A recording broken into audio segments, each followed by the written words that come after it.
सबूत कहते हैं कि MH370 एलियन के कब्जे में हो सकता है, लेकिन कैसे?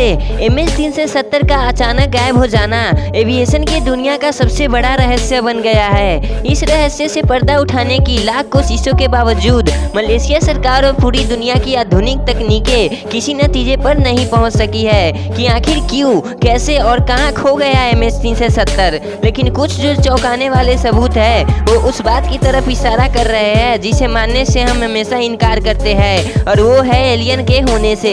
सबूत कहते हैं कि MH370 एलियन के कब्जे में हो सकता है। ऐसे ही MH370 से जुड़े कुछ ऐसे अनसुलझे हुए सवाल हैं जिनका कोई जवाब नहीं है, और मलेशिया सरकार भी मानती है कि भविष्य में भी इसके सुलझने के कम ही आशा है। तो आइए बात करते हैं उन MH370 से जुड़े सवालों का जो आज तक अनसुलझा है। प्लेन के पायलट के हार्ड डिस्क से 3 मार्च को डाटा डिलीट किया गया था, आखिर क्यों? प्लेन से कॉन्टैक्ट टूटने से कुछ समय पहले ही एक पायलट से बात हुई थी जो प्लेन से आखिरी कांटेक्ट था, जिसमें पायलट ने सब कुछ ठीक होने की बात कही थी। आखिर क्यों? प्लेन के किसी पैसेंजर का कोई कॉल नहीं आना।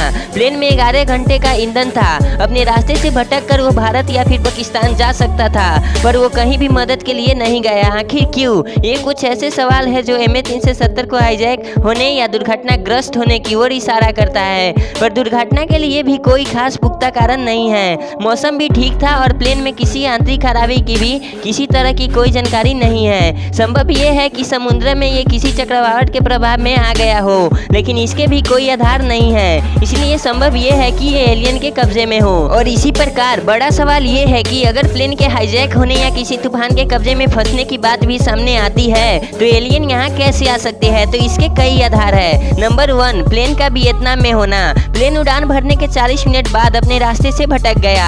रडार पर आखिरी बार उसकी लोकेशन वियतनाम में पाई गई। गौरतलब है वियतनाम अक्सर एलियन की खबरों के लिए सुर्खियों में रहता है। नंबर 2, प्लेन का अपने ट्रैक से भटक जाना।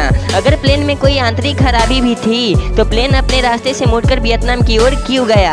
इसका कोई जवाब नहीं है। संभव है प्लेन एलियन के कब्जे में हो और वे वियतनाम की ओर मुड़ दिया गया हो। नंबर 3, रडार से अचानक गायब हो जाना। प्लेन की लोकेशन रडार से अचानक गायब हो जाना किसी के पल्ले नहीं पड़ रहा। आखिर बिना खराबी के प्लेन रडार से गायब कैसे हो गया? ये कुछ ऐसे आधार है जो MH370 का एलियन के कब्जे में होने की ओर इशारा करते हैं, लेकिन कुछ और भी बातें हैं जिन्हें नजरअंदाज नहीं किया जा सकता। नंबर 1, पायलट की गलती। कई बार ऐसा होता है कि पायलट को प्लेन में गड़बड़ी समझ नहीं आती और क्रैश होने के अंतिम समय पर जब उसे पता चलता है तब तक प्लेन आउट ऑफ कंट्रोल हो चुका होता है। पायलट से अंतिम समय बात करने पर सब कुछ ठीक होने की बात कहना यही हो सकता है। 2009 में एयर फ्रांस प्लेन में ऐसा ही हुआ था। Number 2, structural fault. कई बार प्लेन के स्ट्रक्चर के कारण पायलट उसे कंट्रोल नहीं कर पाता और प्लेन के साथ दुर्घटना हो जाता है। 2002 में चाइना एयरलाइंस फ्लाइट 611 के साथ ऐसा ही हुआ था। ठीक प्रकार से रिपेयर नहीं होने के कारण प्लेन दुर्घटना में पड़ जाता है। नंबर 3, पैसेंजर्स की गलती। हो सकता है कि पैसेंजर की किसी गलती के कारण अचानक कुछ ऐसा हालत बना होगा कि प्लेन का संतुलन बिगड़ गया और उसे बचाने की कोशिश में पायलट ने उसकी दिशा भी बदल दी हो, लेकिन इसके बावजूद प्लेन क्रैश करा गया हो। एविएशन सुरक्षा पर सवाल। सभी हवाई जहाजों में सुरक्षा के लिहाज से पिंगर्स का होना अनिवार्य है। पिंगर्स एक टेक्निकल डिवाइस है जो पानी के अंदर भी हवाई जहाज को रडार पर लोकेट कर सकने में सक्षम बनता है। इसमें एक पिंगर हवाई जहाज को डाटा रिकॉर्डर से जोड़ा जाता है और दूसरा कॉकपिट के वॉइस रिकॉर्डर से।